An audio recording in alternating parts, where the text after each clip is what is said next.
All right, good morning, good evening, good afternoon, ladies and gentlemen, citizens of YouTube. This is Pastor Dowell. A few things I want to discuss here just for the moment in time. I parked the car just so I could actually have this intelligent dialogue with those who get it. I understand that everybody don't get it, okay? And I understand that people believe that their opinion is facts. However, your opinion is not facts, no more than mine is. And I'm going to tell you right now that what I'm going to be speaking about is a very controversial subject in the Bible. That many people have a lot of negative emotion about, and yet and still is something that people practice and do on a daily basis. I just got finished speaking to my good friend, brother, and pastor friend, Pastor Joe Fox. And he was, going over the ideal with me again about that someone contacted him and let them know how offended they are because Pastor Dowell preaches and teaches that polygyny, they use the term polygamy, as a lawful biblical lifestyle. And they're upset, highly upset. Now, before I get started on this subject for a second, I want to go ahead and lay something out here. Listen, if I have said it once, I've said it 1,000 times on YouTube, AM radio stations, Patreon, Facebook, and I've even been in a debate. I've said that if people have, and I need for you to really truly listen to me here for a second, okay? If people really truly believe that they are so right about what they believe about this subject of what they call polygamy, which I don't believe it's a very good term. I believe polygyny is the proper term. Then have your pastor, your preacher, your teacher, your college professor call me, and we will set up an intelligent, civil dialogue and debate. We'll get a professional moderator, and we'll invite you to come. And if it's someone that is really a high-level scholar, I have a friend of mine that'll be more than willing. I'll step aside and let him do it. Let him do the debate. His name is Dr. William Luck. Now, Dr. William Luck doesn't participate in the lifestyle of polygyny, but yet he is an authority on the subject. I'm going to lay a few facts out here for you, but I have a few more things I need to say before I lay them out here. I think we really, truly, all of us, I think the same hypocrisy that we use today in how we approach the Bible. And again, there are two methods of approaching the scriptures. Many of you approach the Bible from a preconceived ideal and a notion, and you assume that what you believe is the gospel truth. And what you do is you read and you import stuff into the text that is not there. And you have developed your own truth, which I've come to find out to believe is nothing more than logical fallacies. Now, you wouldn't want me to do that if I'm preaching and teaching. Neither would you want Pastor Fox. And by the way, Pastor Fox, feel free to share this video and use it any way you want. But behind the scenes, there's a lot of negative emotion concerning this subject. And no amount of truth that I present, no amount of truth that Pastor Joe Fox or anybody else present, and let me say this, Pastor Joe Fox does not participate in that lifestyle. And I will say this, 98% of the people here in the Western world of the United States of America, while all of you are in an uproar, will never, ever participate in this type of lifestyle, even though you have done it again and again and again within this country. People have practiced serial polygamy. Now, that is the proper definition for that. Polygamy means that a man or a woman has more than one spouse. That's what that means. Polygyny, which is the patriarchal part of the scriptures mean that a man can have more than one wife. And he doesn't ask permission from you, the state, or the government if it's lawful or not. He just lives the lifestyle. Polyandry is where a woman has more than one husband. And that is totally against what the Bible says. Also, people are concerned about why come I have lost some passion and fire lately in the ministry. I told you I haven't. I said I'm making a shift now. I've done presented myself in a certain dynamic the way I needed to for a while in order to get rid of a lot of negative emotions and a lot of dead weight. And now we can move on with those who are educated and those who function more after truth rather than feelings and emotions. And as the old saying goes, we may be all entitled to our own opinion, but we're not entitled to our own truth. The reason why people, I personally think, have such a negative connotation against the subject of biblical polygyny is this. We live in a world, especially here in the United States of America, where this is a matriarchal society, meaning that the woman is ruling. But however, when we read the scripture and we read about the 12 tribes of Israel, out of which Jacob is the progenitor and one of the patriarchal forefathers, Abraham, Isaac, and Jacob, we realize that the Bible is a patriarchal rule. It even started like that in the garden when Yahweh, our Elohim, you call him God, had already given authority to Adam and told him to name every tree and even open up his flesh and took some bone out of his flesh and formed Eve out of man. And he told and gave the instructions to Adam as well as Eve that this man is going to rule over you. Adam said, I'm going to call her woman, for she came out of man. And Bible says that God said to Eve that you shall be subject to your husband and he will rule over you, period. So there's your patriarchal order. So the truth is, when people have a lot of negative emotion towards this subject right here, first and foremost is the attack upon the authority of the scripture or patriarchal rule. That is first and foremost. And so they attack polygyny, okay? Second of all, the problem is this. The problem is that people believe that God is going to change his whole program simply because the book comes from an Eastern culture and perspective. Now we live in the West and we think that God needs to improve on his program. The cold hard facts is this. One of the most avoided chapters in all the scriptures is Exodus, the 21st chapter. For those of you that are Hebrew Israelites, is Shemot, the 21st chapter. One of the most avoided because it clearly lays out the order of things. And it tells you clearly what Yah's opinion. Now, when I say this, you think about this for a moment. That is one chapter right after God just got finished giving the commandments to the Israelites. And he spoke from Mount Sinai, and they saw the smoke and the thunder. Keep that in mind. The very next chapter, he deals with order, the unity of marriage. Now, I'm going to tell the truth and shame the devil, and I'm going to state facts. If you love the Bible, then no doubt you have to love the Psalms, you have to love the Proverbs, and you have to love the Torah or the law, meaning Genesis, Exodus, Leviticus, Numbers, and Deuteronomy. Bereshit, Shemot, Vayikra, and Davarim, and Bamidbar. You're gonna have to love those books. The one thing that you may fail to realize when you say that you love the Bible is that the Bible was mostly written by those who were polygynists. Polygyny is a Greek term for the Hebrew term of saying a man can have more than one wife or multiple wives.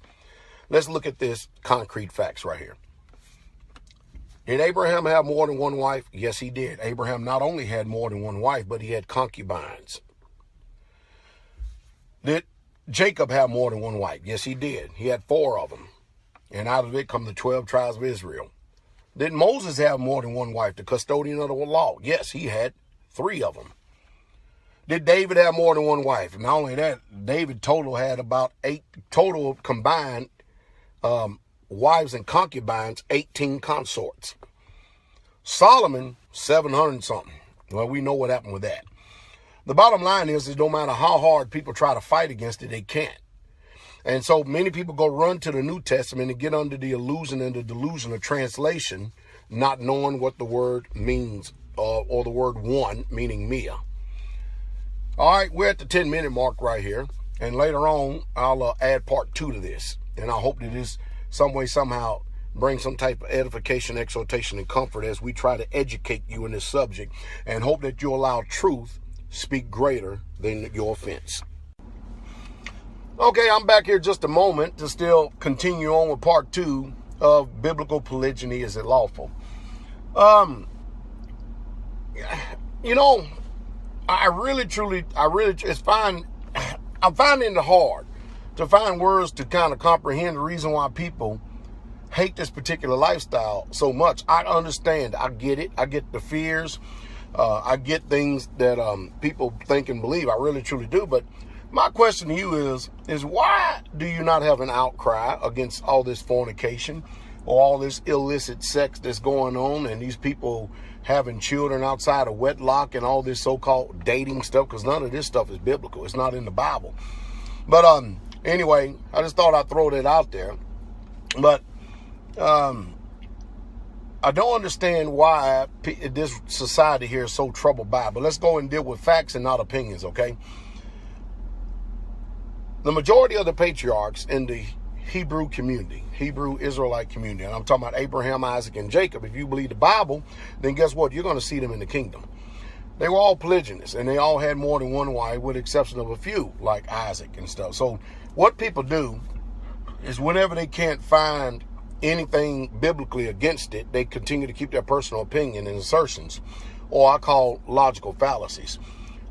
What people try to do is try to call it sin without saying it's sin. Because we all know, according to 1 John 3 and 4, that sin is the transgression of the law. So all we have to do is go to the law. And like I stated in a debate some time ago, when I was debating this guy who called himself a pastor, we can end this debate real quick, fast, and in a hurry. All you have to do is just show me one law that condemns it as sin, then the debate is over, you won, and that's it. But you know, 4 hours later, I still waited to hear it, and I didn't hear it, never did hear it. And I often ask people who send me private messages, and Pastor Fox asking them the same thing. And a lot of people, they just do it. And we just said, just show us the law that says it's sin, and nobody can seem to produce it. They come up with logical fallacies. In other words, they come up with made up questions.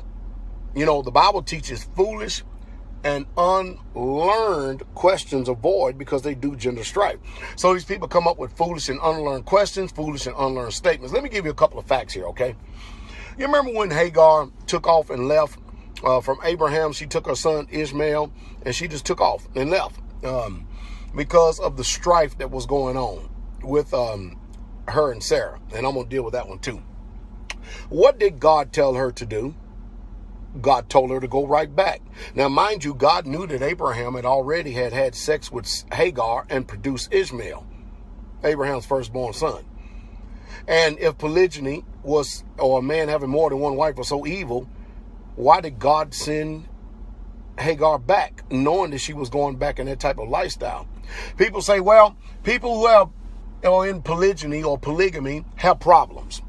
No more than all this divorce and remarriage that we see taking place out here, and all this serial polygamy, divorce, remarriage, divorce, remarriage, divorce, remarriage, and all this unlawful dating. You see, I can clearly make the same statement. For instance, except mine would not be a logical fallacy. Mine would come from truth and facts. I'll give an example. Let's just assume that Adam and Eve were monogamous, all right? And I don't know too many people in America that is monolygamy or that is monogamous. Do you? Before you got married, was you monogamous? Was your wife a virgin when you got married? If not, then guess what? All right, well, let's just go on with the subject. Let's just assume Adam and Eve were monogamous, okay? And guess what? The first sin that came into the world came by a monogamous couple. The first death that came into this world came by a monogamous couple, meaning murder. That's what they produced. The first bitterness, hatred, strife. Matter of fact, sin actually entered into the world through monogamy. Now, I understand that people may get irritated and upset because I'm bringing forth these facts. Let me give you another example, okay? As painful as it is, and the reality of it is this. Moses, in Numbers 12, took an Ethiopian woman, a Cushite woman, for a wife. And Moses' older brother Aaron and his sister murmured against him because he had took the Ethiopian. And mind you, he was already married to Zipporah. But watch this. The Most High came down and called them three up to the door of the tabernacle in Numbers 12. Go read it for yourself in context. And the Bible clearly says, and they murmured against Moses because of the Ethiopian woman. Watch this. After Yah got finished speaking to all three of them, and he said, you mean to tell me that you people wasn't afraid to speak against my servant Moses? In other words, Yah is saying, I know everything about this man. Remember, I told you him and him alone do I speak to face. But you, I'm going to reveal myself to you in visions and dreams if you are my people or prophet. All right? So Yah departed, and guess what he did? He smote Miriam with leprosy, shut her outside the camp, and Moses had to plead to the Most High for Miriam's condition that he would restore her back into the camp. Mind you, all because Moses took a second wife. Look what Yah's judgment was in that. In other words, you murmur against Yah's men, called men, whether you believe they are or not, you in some serious trouble. Some very serious trouble. No wonder you probably have calamity, strife in your lives, because you're probably murmuring against something that you shouldn't be touching. Let's give you another example. David committed adultery by taking Uriah the Hittite's wife, and he tried to cover it up. He didn't cover it up. He may have covered it up for a time, but Yah, through the Most High, the Most High's prophet Nathaniel, or Nathan, revealed it to David that you are the man. And then guess what? All this calamity came into his house. Now, David had a man murdered, thereby having blood on his hands. My question is this, and I want you to answer me. Why did not the Most High, the creator of the universe, the one that we all say we love, why did he not condemn David, but instead put his sin away from him? Why did he not demand a divorce from Bathsheba, but instead he brought forth Solomon? And out of that line, coming from David all the way back to Jesse, comes our Messiah, Jesus Christ, Yeshua HaMashiach. What in the world is going on? See, most of you are under strong delusion to assume and believe that he's going to change his program to suit you because you have a Western mindset and you live in a Western society that deals after Western philosophy, coming from the history of the Romans and the Greeks, who have this uncanny ability to be able to steal all the glory of antiquities, including his history, and repackage and present it as if everything in this world and this earth originated with them. That's much to be desired, isn't it? David talked about that the musical instruments is a delights of men, but when you go look behind that word musical instruments, you'll find out that the delights of the sons of men are wives and more wives. In other words, just because your translation, especially in the New Testament, says a English word one, you need to go back and look behind that word, or the word own as presented in 1 Corinthians 7. Go look behind that English word that's presented to you and see what the original says. You're going to have problems. You're going to have some serious problems, because you're going to find out that surely the penmanship of the scribes are in vain. In other words, people have translated this Bible the way that they wanted it to be translated based on the society we live in. And many of you don't have any idea of the connection between the Old and the New Testament, because the books of the Apocrypha that breached and it bridged together the Old from Malachi to the actual, check this out, to the actual New Testament has been taken away from us. Who did that? Because it's in the original 1611 King James Version of the Bible. See, you have been gamed and you have been toyed with, some way, shape, fashion, or form. Now, I realize that people don't do things right in this world, but however, there are some good men in this world that do things right. We'll come back and hopefully finish it up with a part 3 at another time. Just stay tuned. I hope you're getting educated. And please don't get upset with me simply because I'm talking about a subject that you hate. Because if you hate this, then you hate God.